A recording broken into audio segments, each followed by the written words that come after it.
Seguimos deleitándonos en la carta del apóstol Pablo a los Filipenses. Estamos estudiando verso a verso, ¿saben hace cuánto tiempo? Ya casi 3 meses. Y continuamos en el capítulo 1. 3 meses continuando en el capítulo 1. Nuestras mentes se amplían de manera increíble al conocer lo que Dios piensa. Y déjame darte de una vez en esta, lo he puesto como introducción, usted ya me conoce, bueno, la mayoría. Y déjame darte un poquito lo que piensa, todo lo que piensa Dios en todo lo que hemos visto, todo lo que hemos aprendido. Primero, estuve analizando la identidad. ¿Se acuerdan que empezamos Filipenses capítulo 1 hablando de la identidad, cómo Pablo se identifica con la iglesia, con su consiervo, y la iglesia se identifica con él? ¿Se acuerdan? El capítulo 1, versículo 1 y 2, Pablo y Timoteo, siervos de Jesucristo, así empieza la carta, ¿se acuerdan? Es decir, podemos hablar que desde el inicio, quiero que hagas un repaso y que me atiendas, porque esto es fabuloso. Me di cuenta yo al estudiar en estos días, todo lo que hemos aprendido es fabuloso, es increíble. No sé si te has dado cuenta, pero podemos decir que al estudiar solo esa porción de inicio, podemos hablar de la doctrina de la comunión, donde hemos entendido, donde sabemos y entendemos que tenemos una identidad plena los unos con los otros. Tenemos una comunión, una identidad. ¿Basada en qué? Bueno, la Escritura dice en 1 Corintios 12:12, dice, puedes ir a 1 Corintios 12:12, dice, porque así como el cuerpo es uno y tiene muchos miembros, pero todos los miembros del cuerpo, siendo muchos, son un solo cuerpo. ¿Cuántos cuerpos es? Uno, un solo cuerpo. Así también Cristo, verso 13 del capítulo 12 de 1 Corintios, porque aquí está basado en que aquí está nuestra identidad plena, los unos con los otros. Mire lo que hemos aprendido la doctrina de la comunión. Dice ahí, porque por un solo espíritu fuimos todos bautizados en un cuerpo. ¿Cuántos fuimos bautizados? Todos.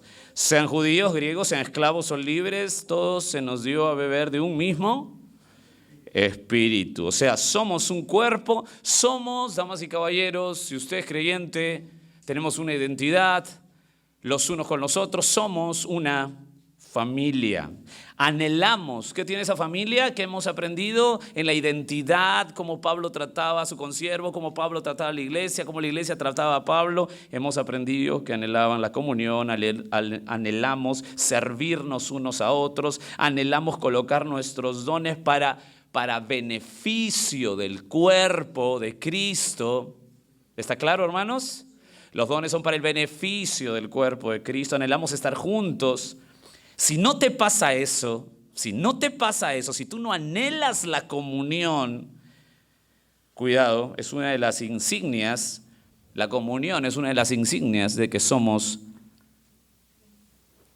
creyentes, el anhelar la comunión, el anhelar estar con nuestros hermanos, el anhelar crecer juntos y aprender juntos y poner nuestros dones al beneficio de tu hermano. Por eso tenemos una identificación maravillosa. Solo apunta al margen 1 Juan 2:9.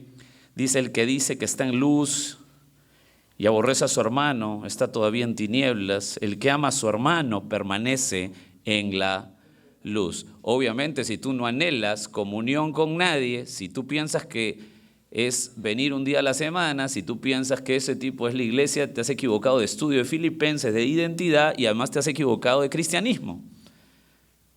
Y no puedes amar a tu hermano si es que no lo ves nunca. Imposible, es algo obvio, la aplicación es obvia. También eso hemos aprendido en los primeros versículos, la identificación. Imagínate todo lo que podemos aprender en un estudio sistemático de la Escritura. Y yo me sorprendí porque tenemos mucho que decir de lo que hemos aprendido hasta aquí. También lo que Dios piensa con respecto a la oración. ¿Se acuerdan que empezamos a ver después de los 2 primeros versículos? Nos metimos de lleno a la oración de Pablo. ¿Se acuerdan? El verso 3. ¿Se acuerdan o no? Tienen que acordarse. de la oración. Vimos la gratitud del creyente siempre en Cristo e incluimos la doctrina de la perseverancia de los santos. Es decir, estamos unidos en Cristo por su fe y por ello la oración es nuestra vida constante. ¿Escucharon lo que les dije? Como estamos unidos en Cristo, tenemos una identificación, por lo tanto es obvio que se empiece con una oración, porque la oración es una constante. Dicho sea de paso, aprendimos que nadie mueve la mano de Dios, ¿se acuerdan? Aprendimos eso, pero Él ha elegido obrar su soberana voluntad por la oración. O sea que si cambias el orar con tus hermanos por algo, entonces hay un problema.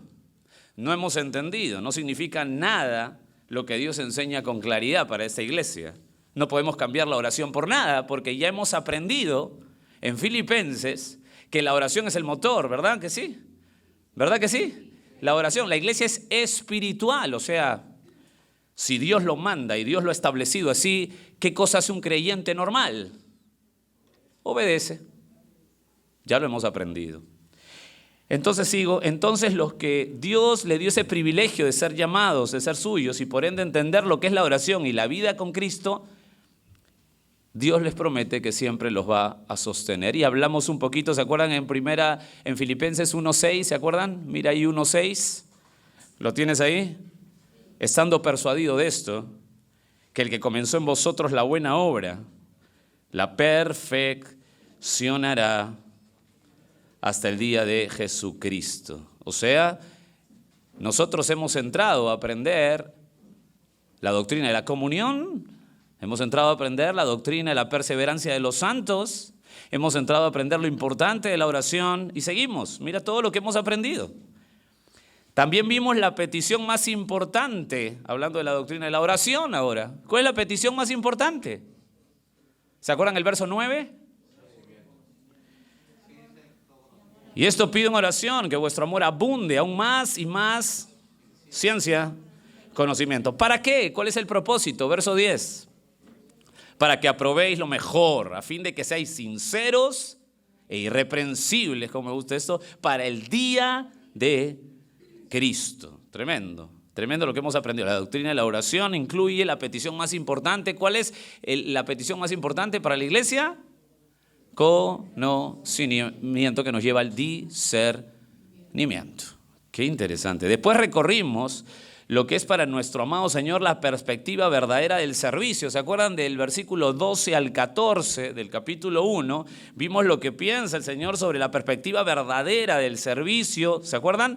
El tema central, ¿se acuerdan? Visión central, trabajo central, resultado central.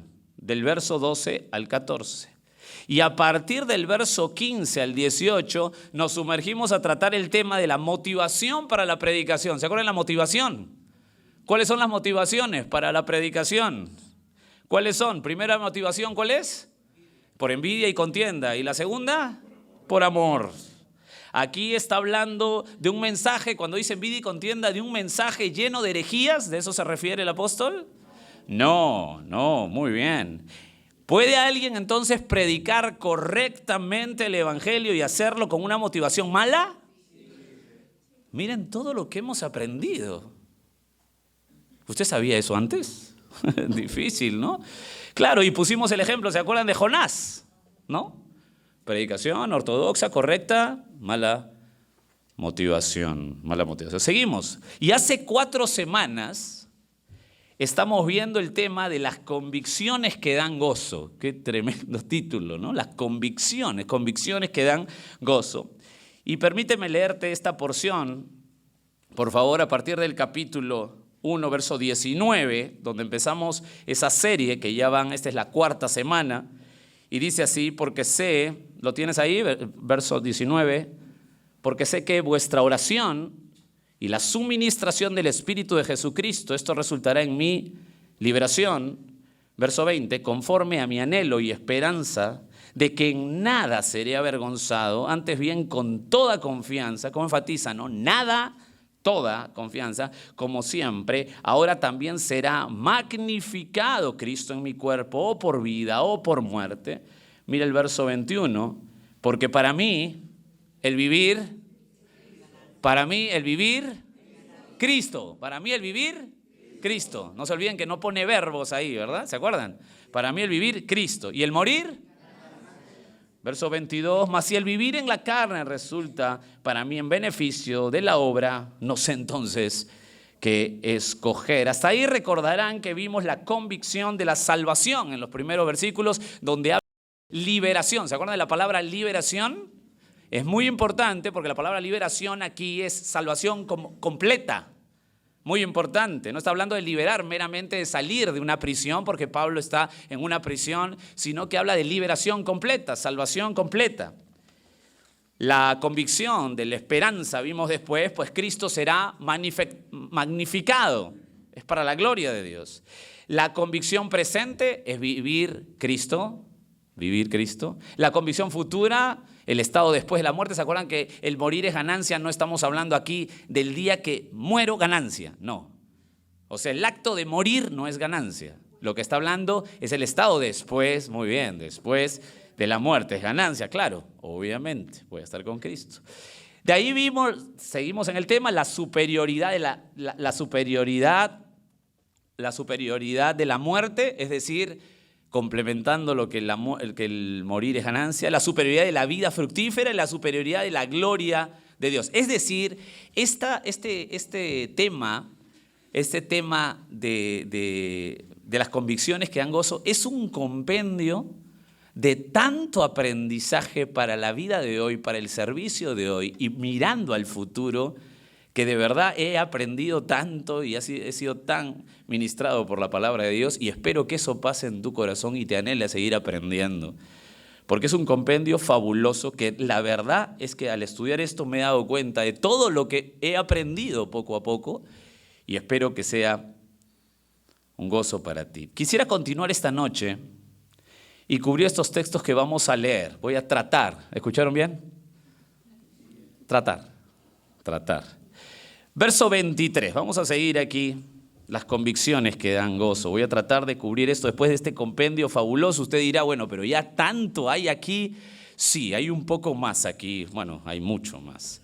Porque de ambas cosas estoy puesto en estrecho, dice el apóstol, teniendo deseo de partir y estar con Cristo, lo cual es muchísimo mejor. Verso 24, pero quedar en la carne.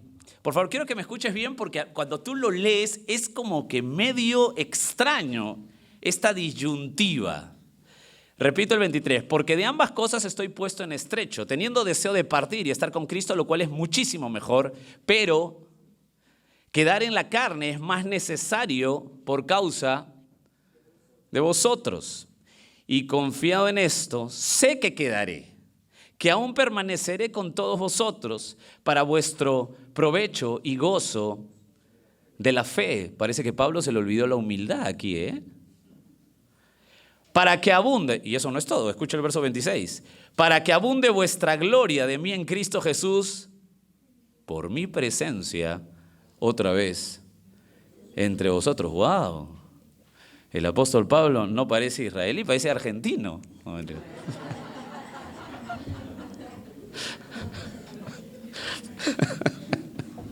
Me encantó hacer ese comentario, pero bueno, vamos a seguir en el texto. Vamos a dividir este estudio, ¿no? Vamos a dividir este estudio, que merece un análisis, en 3 puntos, 3 convicciones de vida, 3 rendiciones claras de todo creyente, que lo vamos a aplicar a través de lo que dice el texto aquí. En primer lugar, voy a hablarte de mi voluntad sometida. Segundo, voy a hablarte de mi confianza sometida. Y en tercer lugar, mi servicio sometido. Creo que esas tres frases creo que cubren este texto.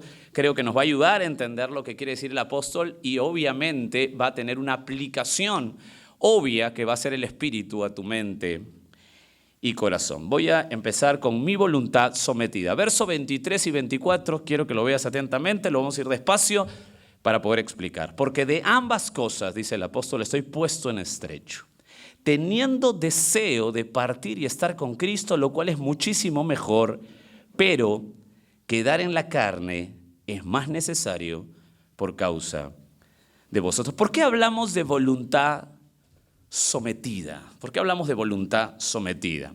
Vamos por partes aquí. El texto empieza diciendo en el verso 23, porque de ambas cosas estoy puesto a estrecho. ¿Cuál es la pregunta obvia si vas a estudiar este texto? ¿Cuál es la pregunta obvia?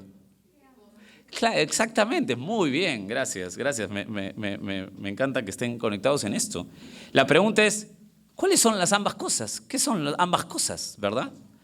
Antes de responder eso, quiero llevar tu mirada cuando dice puesto en estrecho, antes de responder cuáles son ambas cosas, quiero llevar tu mirada a la frase puesto en estrecho. En Lucas 8:45 está la frase igual, y mira a qué se refiere.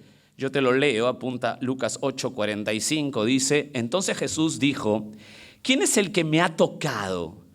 Y negando todos, dijo Pedro y los que con él estaban, maestro, la multitud te aprieta y oprime y dices, ¿quién es el que me ha tocado? O sea, ¿me entiendes? Pedro le dice, claro, obviamente, Pedro salta y dice, pero maestro, ¿cómo decir quién te ha tocado si todo el mundo te está apretujando, no?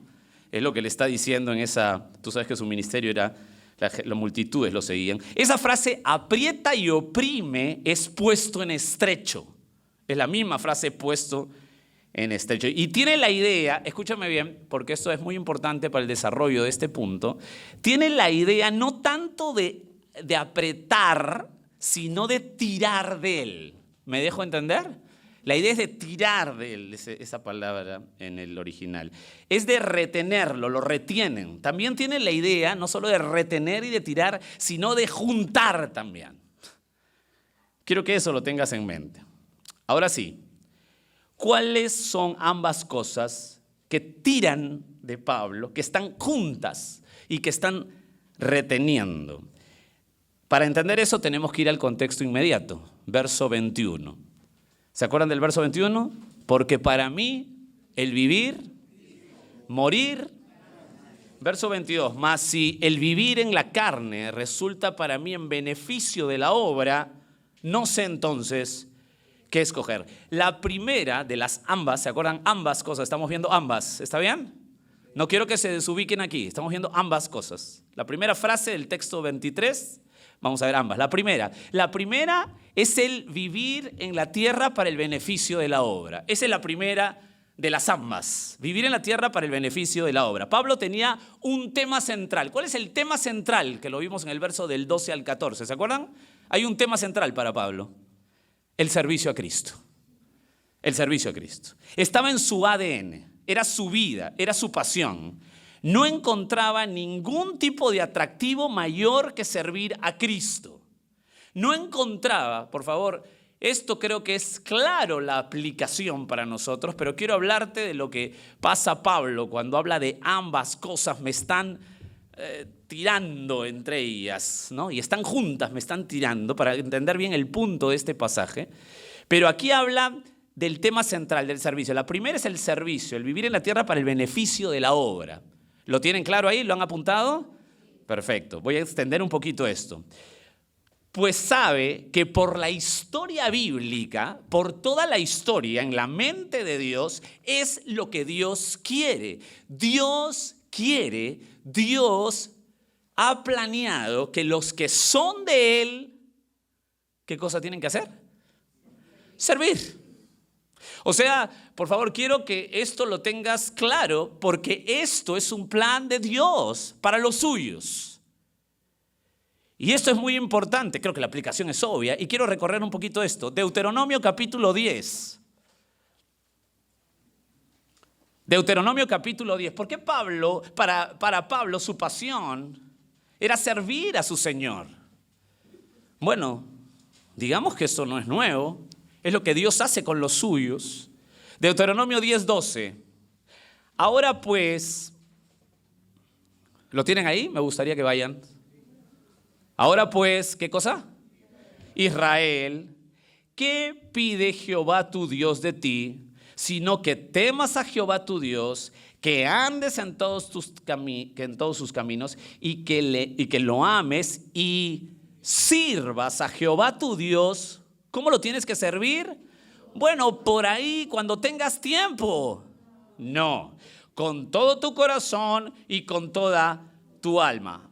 Pablo sabía, escúchame bien, por favor escúchame bien, porque hay negativas para esto cuando nosotros empezamos a aprender, pero no se preocupen que esas negativas se las voy a quitar y las voy a meter en el contexto y ustedes van a ver que aplica muy bien para ti y para mí. Escúchame bien. Pablo sabía que el servir a Dios era el mantener la adoración de Dios como lo central en la vida, lo central en su vida. Por favor, repito eso. Él sabía que el servir a Dios era el mantener la adoración de Dios como lo central en la vida. Por eso que yo tengo un problema cuando alguien dice, vamos a un lugar a adorar. Damas y caballeros, quiero decirles con toda claridad que el plan de Dios es que tú le adores como tema central de tu vida, como tema prioritario de tu vida, siempre. Siempre. Ese es el plan de Dios, adorarle a Él, el servirle a Él. Éxodo 8:1. Éxodo 8:1. Mira lo que dice Éxodo 8:1, porque esto es muy claro. Entonces Jehová, Éxodo 8:1, ¿lo tienen ahí? Me aseguro. ¿Ah? Ustedes dijeron, lo voy a poner en la hojita. No, no está en la hojita, está en su Biblia. Entonces Jehová dijo a Moisés. ¿Qué le dijo Moisés? Entra a la presencia de Faraón y dile así. ¿Quién le está diciendo a Moisés? Dios. Moisés, ven acá, entra a la presencia de Faraón y dile así. Jehová ha dicho así. Deja ir a mi pueblo para que se jaraneen en el desierto. ¿Eso dice? Deja ir a mi pueblo para que vivan como quieran. Ahora son libres, que hagan lo que quieran. ¿Eso dice? Deja ir a mi pueblo para que me sirva. ¿Te parece claro eso?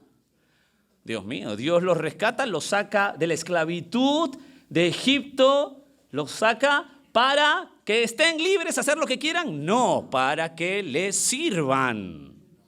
Para que les sirva a Dios. Increíble. Esto es claro. Entonces la gente dice, no, bueno, tú dices eso, pero eso es Israel. Bueno. Vamos a seguir avanzando entonces. Porque si no te convenzo todavía, porque no, esto es Israel. Perfecto. Juan 12:26. Juan 12:26. El Señor Jesús define quiénes son los suyos. Y vas a ver que es el mismo concepto que planteó al pueblo de Israel el Hijo de Dios en el Antiguo Testamento como pueblo, y ahora lo empieza a plantear en los evangelios. Juan 12:26 dice, si alguno me sirve, sígame, y donde yo estuviere, allí también estará mi... Si alguno me sirviere, mi Padre le honrará. ¿Cuál es la característica obvia de ese alguno que quiere Jesús? Servirle. La palabra ahí es diácono, que es la palabra general de servicio, es decir, todo creyente es un servidor. Entonces uno puede decir, no, espérate, primero es Israel, después estos son los evangelios, no se había inaugurado la iglesia. Bueno, está bien, entonces sigamos argumentando. 1 Corintios 15:58. ¿En Corintios se había inaugurado la iglesia o no? Ya. Dice, así que el apóstol Pablo, después de hacer un compendio extraordinario de la resurrección, dice, así que, hermanos míos, amados, me encanta cómo se refiere a sus hermanos. ¿Te has dado cuenta? Qué dulce, ¿no? ¿Dónde es? 1 Corintios 15. ¿Lo tienen ahí? 5:8. ¿Está bien? ¿O estamos en otra Biblia? ¿Qué dice? Así que, o sea, es la conclusión de lo que está hablando. Está hablando del tema de un compendio de la resurrección. Así que, hermanos míos amados, estad firmes y constantes, creciendo ¿en qué? Sabiendo que vuestro no... Qué interesante, ¿no? ¿A qué me insta Dios? A trabajar en su obra. ¿Qué te parece? Está bonito, ¿no? Bueno, lo que quiero que entiendas, y te lo voy a decir claro, es que esta pasión de Pablo es argumentada en toda la Biblia, no es nuevo. El servir a Dios es algo que decanta de una vida transformada. Esta pasión está en todo creyente verdadero. La pregunta que debemos hacer es, ¿estás sirviendo al Señor? Y eso tenemos que plantearlo porque es vital que tengamos ese encuentro en nuestra vida con la palabra de Dios. Es vital eso, hermanos queridos. La pregunta es, ¿estamos sirviendo? ¿Estamos sirviendo? Si esta iglesia tiene 100 miembros oficiales, en realidad tiene 112. Está bien, ¿eh? 112 es un potencial como iglesia. Oficiales, no los que vienen, asistentes, sino oficiales. Yo les pregunto, ¿cuántos tienen que servir? Perfecto, entonces hay que evaluarnos, porque es una pasión. La primera es la obra del Señor, es la obra del Señor. ¿Sabes por qué hoy remarco esto? Porque hoy hay un cristianismo de tan mala enseñanza sobre esto, quizá temor, no sé, que no hay una línea demarcatoria. Nadie sabe hoy quién es creyente, quién no es creyente. Es algo así medio difuso en la sociedad, en la iglesia, en la vida eclesial. No hay una obvia marca. Hay personas que se dicen creyentes a sí mismas y sus prioridades están de cualquier cosa antes que Cristo. Y creo que debemos marcar eso como iglesia, de saber que Dios demanda prioridades en la vida de los suyos. Esto es muy importante, hermanos, porque no quisiéramos pasar de darles falsas esperanzas. La verdad es que la vida cristiana es totalmente distinta a un mundo perverso. Hay una marca muy fuerte, y una de ellas muy fuerte es que el verdadero creyente anhela servir con pasión. Hay personas, como dije, que se dicen creyentes a sí mismas y sus prioridades están en otra cosa antes que en Cristo, y con toda justificación del mundo. Pero lo que se deben plantear es, o se equivocan ellos o se equivoca Cristo, porque alguien está mal aquí. Y esto es muy importante. Amados, debemos anhelar una clara diferencia, pues Dios nos eligió. Si usted es creyente, ¿por qué es creyente? Porque Dios lo eligió. Y si lo eligió, usted tiene un corazón nuevo, porque Él se lo dio. ¿Usted lo merecía? No. Y como tengo un corazón nuevo, va a decantar, obviamente, que voy a dejar todo atrás por poner a Cristo primero. Entonces digamos que debemos tener una marca clara. Hay un pasaje muy interesante en 2 Corintios 6:14, 2 Corintios 6:14, que tú seguro lo conoces, pero es muy interesante cómo hace una marca clara, una demarcación, una línea divisoria clara. Dice, no os unáis en yugo desigual. ¿Lo has escuchado ese versículo? Pero creo que solamente esa frase. Bueno, dicho sea de paso, esa frase hace el estudio de todos los demás versículos de esa porción. Esa frase es la más importante, ese es el punto central del texto. Lo demás es la aplicación de esa frase. No os unáis en yugo desigual con los incrédulos. Porque, mira las preguntas. ¿Qué compañerismo tiene la justicia con la injusticia?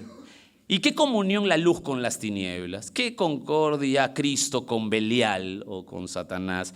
¿O qué parte el creyente con el incrédulo? ¿Y qué acuerdo hay entre el templo de Dios y los ídolos? Porque vosotros, ¿a quién dice vosotros? ¿A quién? Vosotros sois el templo del Dios viviente, como Dios dijo. Habitaré y andaré entre ellos y seré su Dios y ellos serán mi pueblo. Verso 17, por lo cual, escucha, salid de en medio de ellos y apartaos, dice el Señor, y no toquéis lo inmundo, y yo os recibiré y seré para vosotros por padre y vosotros me seréis hijos e hijas, dice el Señor. Hay una clara diferencia Hay una clara diferencia, hay una línea demarcatoria. Entonces yo quiero que tu mente vaya metiéndose más al texto cuando Pablo dice de ambas cosas. La primera es el vivir en la tierra para la obra del Señor. ¿Y saben qué, hermanos? Tengo que decirlo con toda tristeza que el cristianismo se ha dejado llevar por este mundo y les da alternativas a los supuestos creyentes de que vivan para otras cosas y el agregado sea la obra de Dios. Hermanos, por favor, quiero que me escuchen bien. No hay alternativa para Dios. No hay.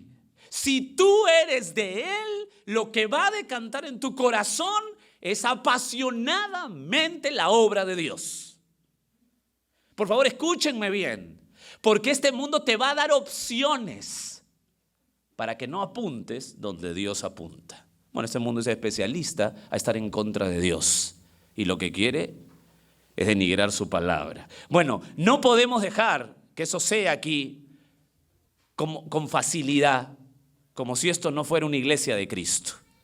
Siempre lo hemos dicho. Queremos ser comprometidos con todos los miembros de aquí, sobre todo, y con las personas que asisten con la verdad del Evangelio. No queremos mentirle. Y la verdad es que no hay alternativa. El Señor le dijo al pueblo de Israel, le dijo a Faraón por el pueblo de Israel, libera a mi pueblo porque yo quiero que me sirvan. Lo saco del desierto para que me sirvan. Es lo mismo. Él te libera de la esclavitud del pecado para que seas esclavo de Cristo. ¿Quedas un esclavo? Sirve. Entonces lo que dice Pablo tiene un sentido muy fuerte y nosotros tenemos que rescatarlo bien. Hay una clara diferencia de un creyente con un inconverso. Hoy día por la sociedad no se deja ver, quizá, y por las malas enseñanzas. Escúchenme bien. ¿Cómo podría colocar algo superior a servir a Cristo? O sea, lógicamente, no hay competencia. ¿Cómo podemos colocar algo superior a servir a Cristo? Algo superior a su obra. Es imposible. Si es mi tema central, por supuesto, porque es el tema central según Dios para todo creyente. ¿Hasta ahí están bien? ¿Sí? ¿Están bien, seguro? Estamos en la frase ambas cosas. La primera, la vida terrenal para la obra de Dios. Segundo, lo siguiente que lo retiene a Pablo es estar con Cristo, la vida celestial, de la vida terrenal por la obra de Dios a la vida celestial. Pues si nosotros entendiéramos bien el cielo, si usted entendiera bien el cielo, nadie quisiera estar más aquí. Steve Lawson, un predicador, dice, si usted de verdad supiera lo que es el cielo, cruzaría la pista sin mirar a los lados.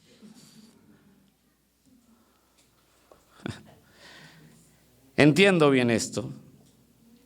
Pero ¿saben qué? Con ese conocimiento, ambas cosas, déjame la vida terrenal y la vida celestial, ambas cosas, ahora voy a darte el punto que creo yo que es el punto claro aquí lo que quiere decir Pablo. Verso 23b, porque solamente hemos avanzado verso 23a. Verso 23b dice, teniendo, ¿lo tienen ahí en Filipenses 1:23? Teniendo deseo de partir y estar con Cristo, lo cual es muchísimo mejor, pero quedar en la carne es más necesario por causa de vosotros. Bueno, escúchenme bien, por favor, porque aquí está el punto del texto, creo que es la claridad total. Pablo no quiere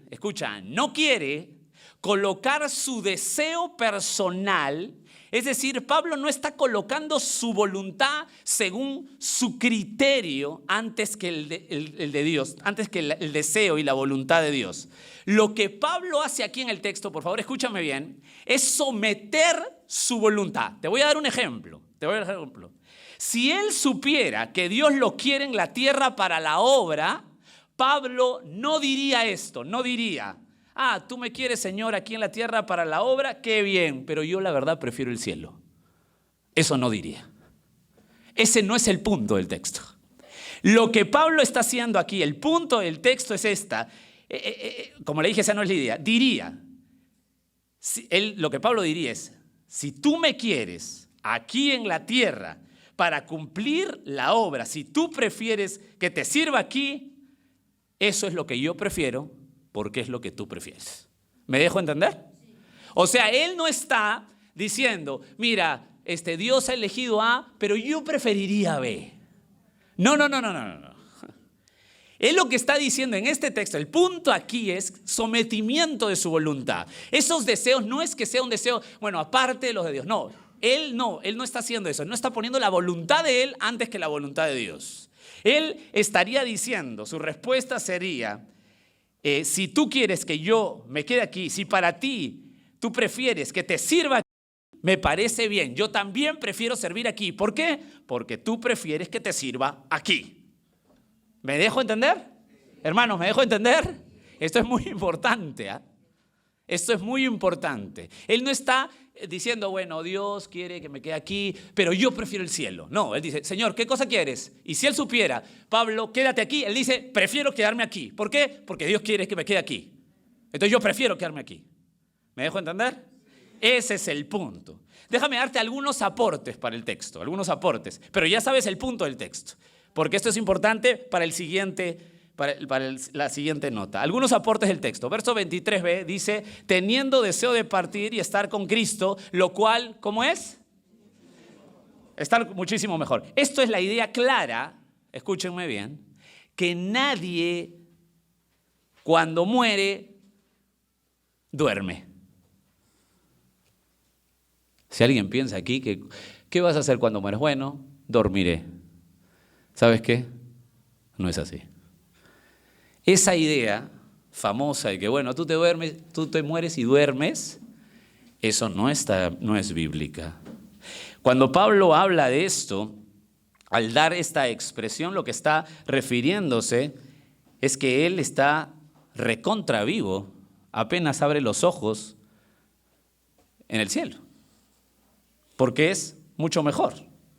Lucas 23, 43, ¿te acuerdas de ese pasaje que está Jesús con el ladrón? ¿Se acuerdan? Que le dicen ladrón bueno. ¿Usted ha conocido un ladrón bueno? Bueno, aquí está, le dicen así algunos, ¿no? El ladrón bueno. No sé dónde hay un ladrón bueno, pero aquí le dicen. Entonces Jesús le dijo, de cierto te digo que hoy estarás conmigo en el paraíso. A mí me encanta el pasaje de Apocalipsis capítulo 6, cuando los hermanos que han sufrido en la tribulación son matados, ellos van al cielo y lúcidamente dan su voz. Escucha Apocalipsis 6, 9. Cuando abrió el quinto sello, está en la época terrible de tribulación, futuro. Apocalipsis 6, 9, muy interesante esto. Cuando abrió el quinto sello vi bajo el altar las almas de los que habían sido muertos por causa de la palabra de Dios.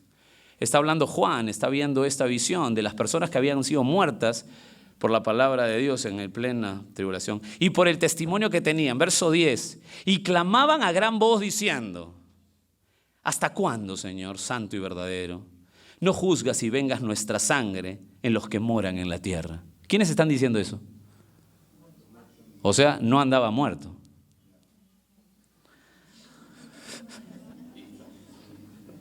Eso sí captan al toque.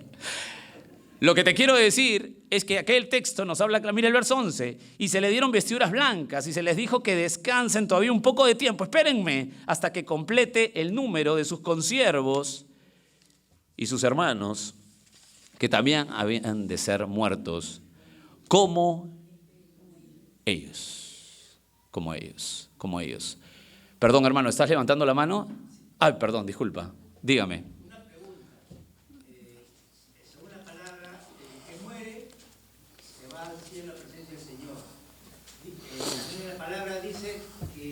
Basta al hombre morir una vez y de ahí el juicio. ¿Cómo se va a ir al cielo si todavía no veo juicio por el Señor?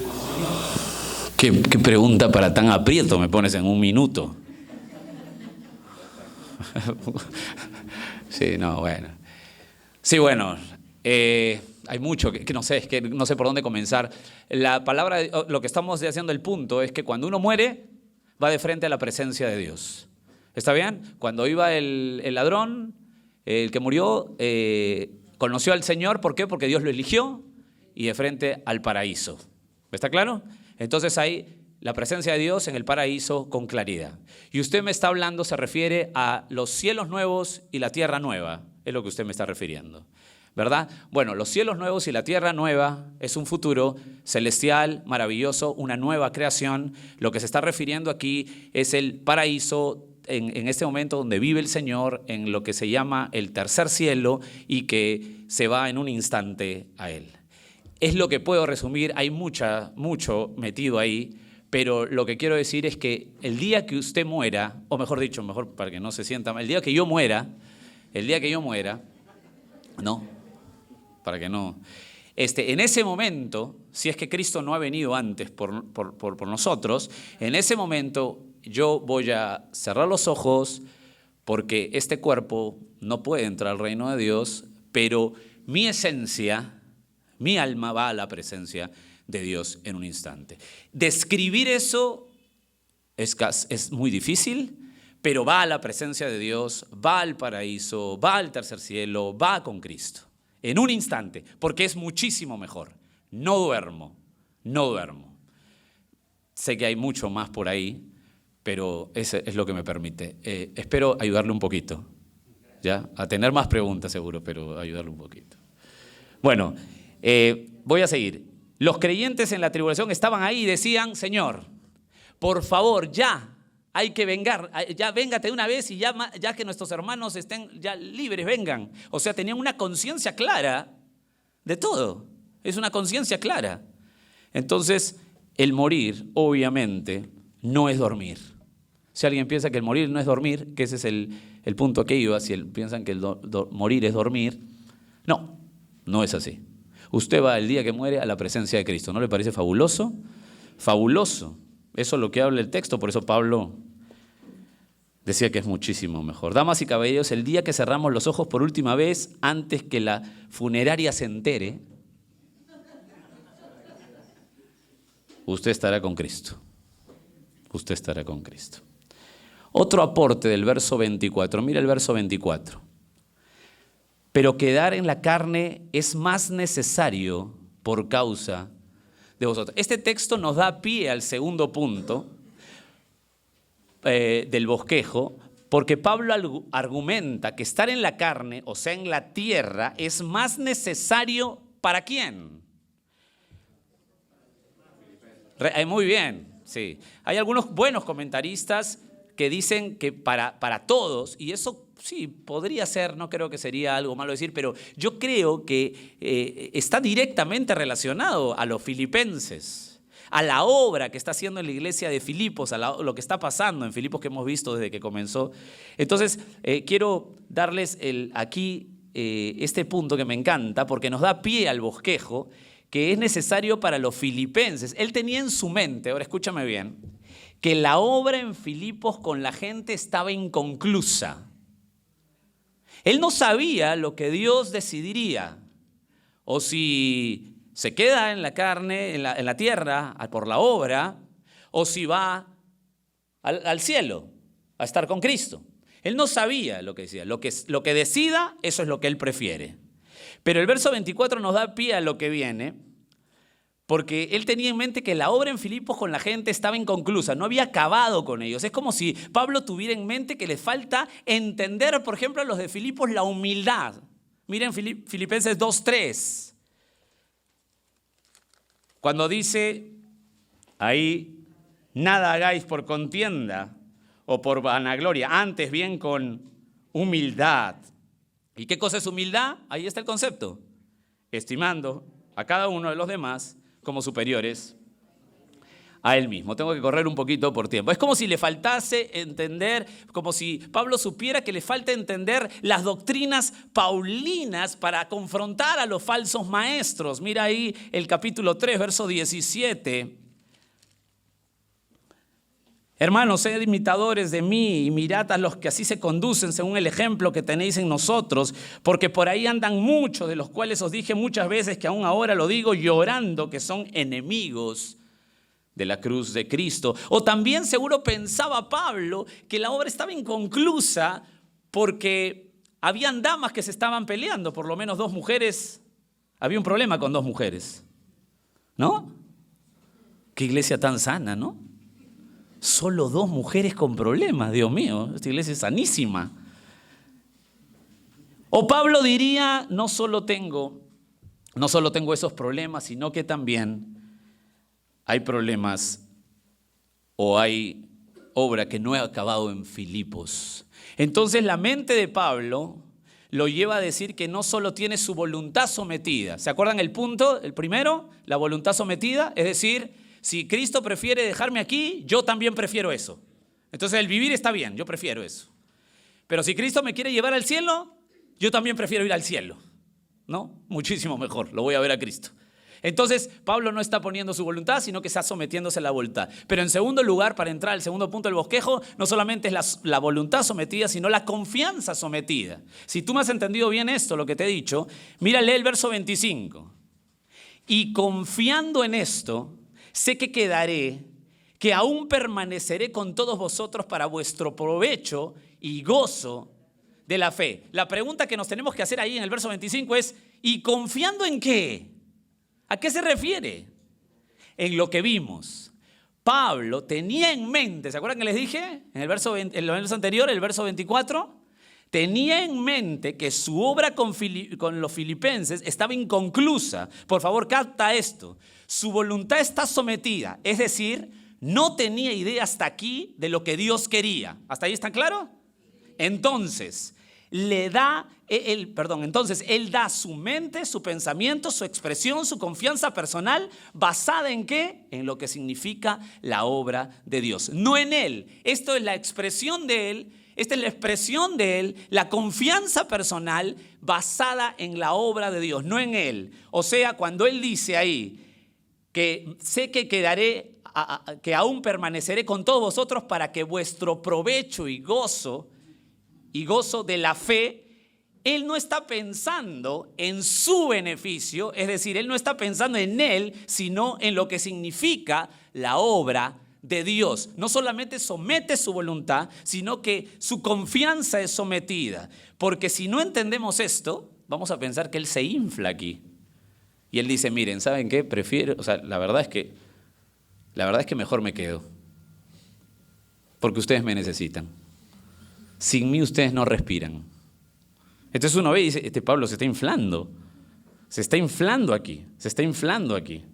No se está inflando, porque él no se basa, su confianza está sometida, no se basa en él, sino en la obra de Dios. Acá lo vamos a seguir aclarando. Pablo no está diciendo, bueno, me quedo porque soy irreemplazable, no. Mi confianza está sometida porque está basada en la obra de Dios, no en mí. Y veo que mi trabajo es incluso con los filipenses. El orden que Dios da en la iglesia siempre es importante para el caminar de la obra suya. Escuchen bien, la obra es de Dios y el orden que Dios da es muy importante. O sea, cuando Efesios 4:11, que lo puedes anotar ahí, dice, y él mismo constituyó a unos apóstoles, a otros profetas, a otros evangelistas, a otros pastores y maestros. Dicho sea de paso, Pablo, ¿dónde está en esta lista? Apóstol. ¿Hay apóstoles hoy? ¿Profetas? No, porque es el fundamento de la iglesia. Como Dios mismo lo constituyó apóstol, no se está jactando de quedarse vivo. Él dice, me voy a quedar con ustedes porque ustedes me necesitan. Pero no se está jactando, lo que está haciendo es someter, su confianza está sometida. ¿En qué? ¿En qué está confiando? En que todo se hace para la obra de Dios. Y como el orden de Dios es que hay apóstoles, profetas, evangelistas, él siendo apóstol dice, Dios lo ha ordenado así a la iglesia. Entonces, en verdad, el quedarme es necesario para ustedes. ¿Me dejo entender? No es que se esté inflando y dice, bueno, sin mí ustedes no avanzan. No, él no tiene ese pensamiento. Él somete, su confianza está sometida. Él lo que está diciendo es, yo me quedo, creo que me voy a quedar porque la obra está inconclusa y el orden que ha hecho Dios para la iglesia, yo soy el apóstol, me necesitan todavía. Ese es el sentir. ¿Me dejo entender? Su confianza está sometida, no está hablando, no se está inflando, no está diciendo, bueno, soy el mejor, soy el... No, si muchas veces Pablo muestra la humildad concreta. Y esto es muy importante entender. A él le arde el corazón por obedecer y agradar a su amo, quien lo llamó. Entonces, escúchame bien, si a usted le arde el corazón por obedecer y agradar a su amo, somete su confianza con base en la obra de Dios, el cual es el proyecto personal de Cristo. Y si Cristo en su proyecto personal coloca a Pablo como apóstol para dar el fundamento a la iglesia, es lógico que él piense que darse con los filipenses es mejor para la obra de Dios, ¿o no? ¿Es lógico o no?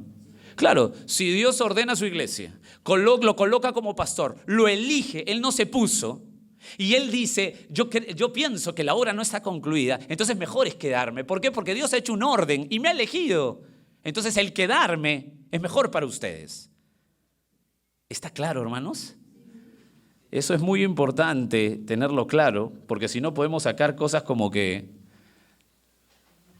existen los ungidos de Jehová y tomar atribuciones. No, su pensamiento no está ahí. Está en obedecer. Su confianza está sometida en la obra de Dios, no en él. Claro que es lógico. Y déjenme darles el último punto, porque ese es el punto central aquí en el verso 25. Su confianza está sometida en la obra de Dios, no en él. Por eso que el quedarse es mejor para los filipenses, porque Dios ha ordenado su iglesia. ¿Está bien, hermanos? Espero que sí. El tercer punto que quiero darles es servicio sometido. No solamente voluntad sometida, confianza sometida, sino el servicio sometido. Está en el verso 26, creo yo con claridad. Mire el verso 26. ¿Lo tienen ahí? Para que abunde. Escucha estas palabras porque si no hemos estudiado bien el punto anterior, este punto está peor. Mire, para que abunde vuestra gloria de mí en Cristo Jesús, por mi presencia otra vez entre vosotros. ¡Wow! ¡Qué bárbaro! Si no estudiamos lo anterior con claridad, Pablo parece un sobrado de esos grandes, ¿no? Mira cómo empieza. ¿Para qué? ¿Para qué? Cuando se habla de para qué es como la conclusión, el propósito. ¿Saben qué? Cuando hemos estudiado lo anterior es muy fácil la interpretación de este texto. Lo tienes muy sencillo. Cuando se entiende lo anterior es muy sencillo. Si su confianza está sometida en la base de la obra de Cristo, no en él, su confianza está sometida en la base de la obra, o sea, si para la obra el quedarse, él, el apóstol, es mejor para los filipenses, claro que sí.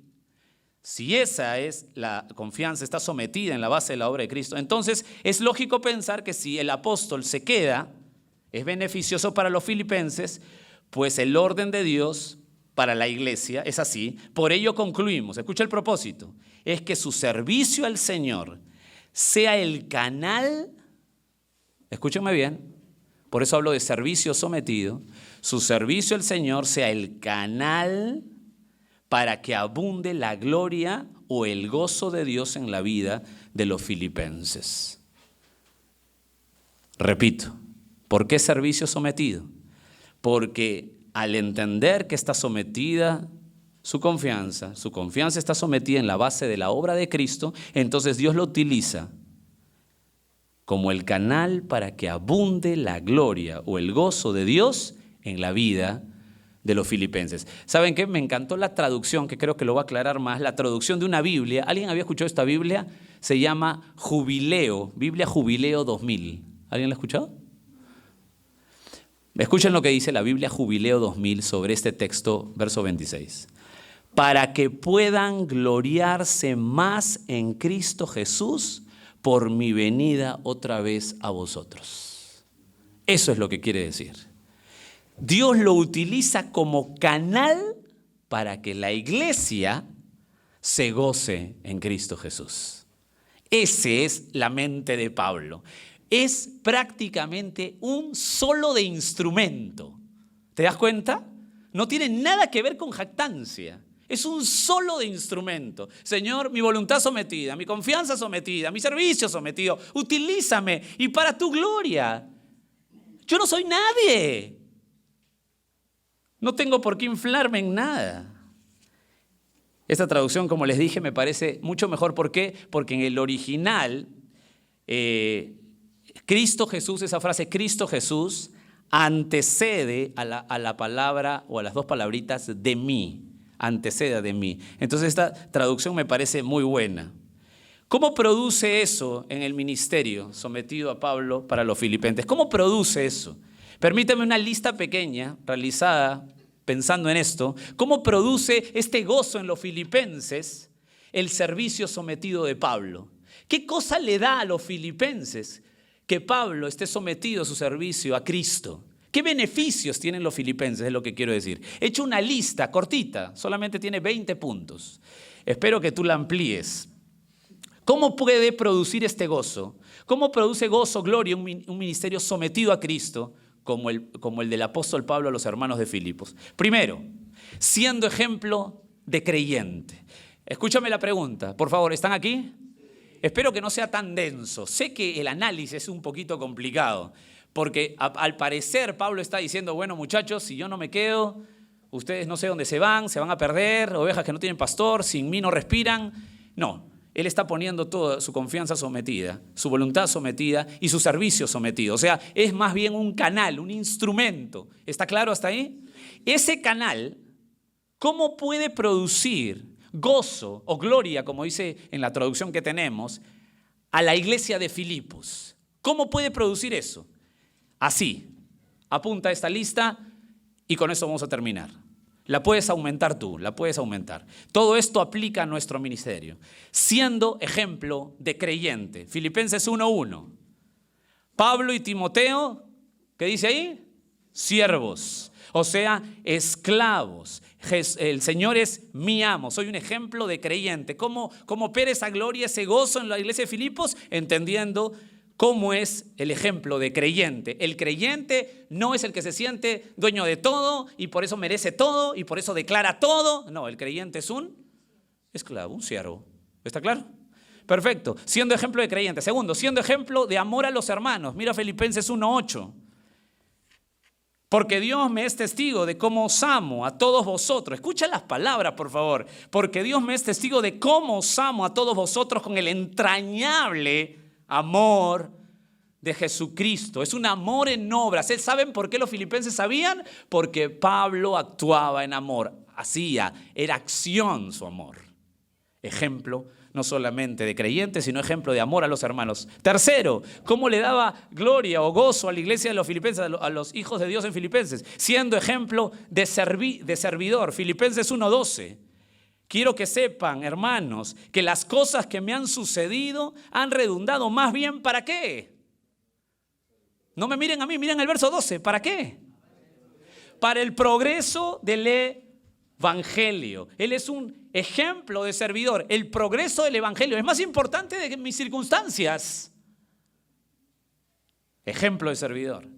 ¿Cómo da gloria a eso? ¿Cómo le da gozo a la iglesia de Filipos el ministerio de Pablo? Seguimos, siendo ejemplo de mansedumbre. Mira Filipenses 1:18. Que pues, no obstante, de todas maneras, o por pretexto, por verdad, Cristo es anunciado. Y con esto me gozo y me gozaré aún. ¿Te acuerdas como vimos ahí?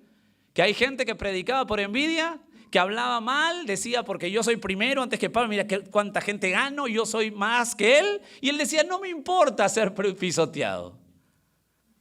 No me importa ser pisoteado. Así lo pisoteen, la obra es primero. Ejemplo de mansedumbre. Él no se defendía, no importa que soy pisoteado. La obra es primero. Y si la obra avanza, yo me gozo. Siguiente, siendo ejemplo de confianza. Mira el 1:19, ahí nomás. Porque sé que por vuestra oración y suministración del Espíritu de Jesucristo, esto resultará en mí. ¿En mi qué?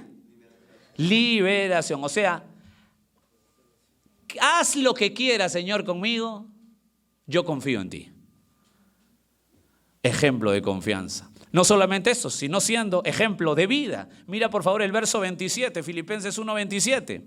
Solamente que os comportéis como es digno del evangelio de Cristo. Mira cómo le habla Pablo, que comportéis como es digno del evangelio de Cristo, para que, o sea, que vaya a veros o que esté ausente, oiga de vosotros que estáis firmes en un mismo espíritu, combatiendo unánimes por la fe del evangelio. Es un ejemplo de vida para decirte a ti que vivas correctamente, que te comportes como es digno, es porque ellos han visto el comportamiento de Pablo. Un ejemplo de vida. Siendo ejemplo de verdad. Mira por favor Filipenses 1:29.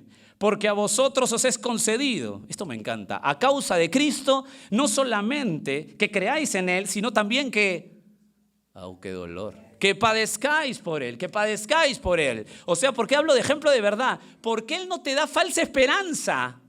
Él te dice que el cristianismo es correcto. Filipenses, el cristianismo es correcto. Escúchame bien. Filipenses, el cristianismo no es un jardín de rosas aquí. Esto es corrupto. Si tú vienes a Cristo, eres de Cristo, escucha, Él te ha dado el privilegio de Él, porque la fe es de Él, pero también el privilegio de padecer por Él. Un ejemplo de verdad. Él no te falsea, no te da falsas esperanzas. Claro. Siendo ejemplo de humildad, Filipenses 2:3, que ya lo habíamos leído. Nada hagáis por contienda o por vanagloria, antes bien con humildad, estimando cada uno de los demás como superiores a él mismo. ¿Cómo miraba Pablo a la gente? Como superior a él. Entonces no podemos decir que se infla en el versículo 25, 24. Ese es el ejemplo de humildad. Siendo ejemplo de obediencia. Mira todo esto. Filipenses 2:12. Por favor. Por tanto, amados míos, como siempre habéis obedecido, no como en mi presencia solamente, sino mucho más ahora en mi ausencia, ocupados de vuestra salvación con temor y temblor. Pone la obediencia arriba. Ustedes me han visto a mí vivo en temor y temblor. Ustedes obedezcan. Ejemplo de obediencia. Seguimos un poquito más. Siendo ejemplo de claridad bíblica, Filipenses 2:16. Asidos, mira cómo empieza la primera parte. ¿Lo ves ahí? Asidos, ¿a qué? Asidos de la palabra de vida. La palabra de vida, ejemplo de claridad bíblica. Siguiente, siendo ejemplos de gloria futura. Ahí mismo, en el verso 16. Asidos de la palabra de vida para que en el día de Cristo yo pueda gloriarme que no he corrido en vano, ni en vano he trabajado. Él apunta al futuro, le está diciendo, soy ejemplo de apuntar al futuro. Aquí no es todo, prepárate para lo que viene. La verdadera vida. Siendo ejemplo de valentía, mira Filipenses 2:17. Y aunque sea, mira lo que dice ahí, derramado en libación sobre el sacrificio y servicio de vuestra fe, me gozo y me regocijo con todos vosotros. O sea, así me maten.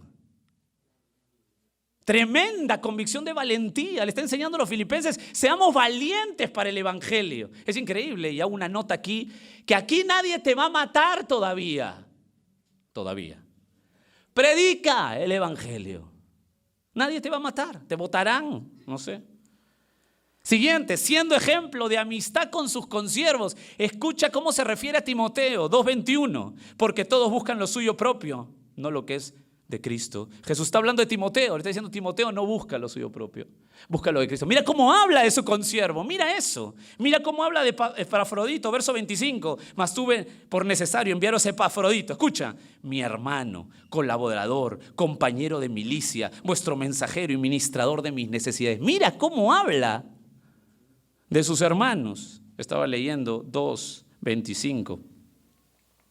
Siendo ejemplo de paciencia. Ustedes me tienen paciencia, ¿verdad? Filipenses 3:1, escucha. Por lo demás, hermanos, gozaos en el Señor. A mí no me es molesto el escribiros las mismas cosas y para vosotros es seguro. Paciencia. Él no tenía problema de repetir y repetir y repetir y repetir y repetir. No tenía el mismo problema que yo. Paciencia. Siendo ejemplo de convicción. Mira Filipenses 3, 7, 8. Este te encanta. Pero cuantas cosas eran para mí ganancia, las he estimado como pérdida por amor a Cristo. Y ciertamente aún estimo todas las cosas como pérdida por la excelencia del conocimiento de Cristo Jesús. ¿Qué más?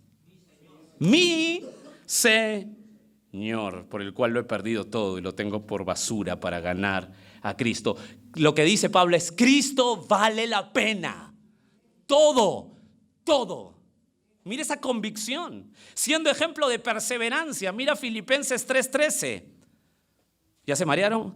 Hermanos, yo mismo no pretendo haberlo ya alcanzado, pero una cosa hago, olvidando ciertamente lo que queda atrás y extendiéndome a lo que está delante, prosigo a la meta, al premio del supremo llamamiento de Dios en Cristo Jesús. Ejemplo de perseverancia. Ejemplo de dulzura al hablar. Me encanta esta parte. 4:1. Mira cómo se refiere Pablo, mira. Así que, hermanos míos, amados y deseados, gozo, corona mía, estad así firmes en el Señor. Amados, ¿qué tal se refiere a sus hermanos? Oye, no. Mano, no. Tú, no. Amado hermano, qué hermoso. Qué cosa tan espectacular. Siendo ejemplo de solvencia para afrontar la vida. Jorge, ya me dicen por ahí, pero espérense un ratito. Siendo ejemplo de solvencia para afrontar la vida. Filipenses 4:6-7. Por nada estéis afanosos y no sean conocidas vuestras peticiones delante de Dios de toda oración y ruego con acción de gracias. Y escucha, y la paz de Dios, que sobrepasa todo entendimiento, guardará vuestros corazones y vuestros pensamientos. Cristo, ejemplo de solvencia para afrontar la vida. Siguiente, ejemplo de contentamiento, Filipenses 4:12. Sé vivir humildemente, sé tener abundancia en todo, por todo estoy enseñado, así para estar saciado como para tener hambre, así para tener abundancia como para padecer necesidad.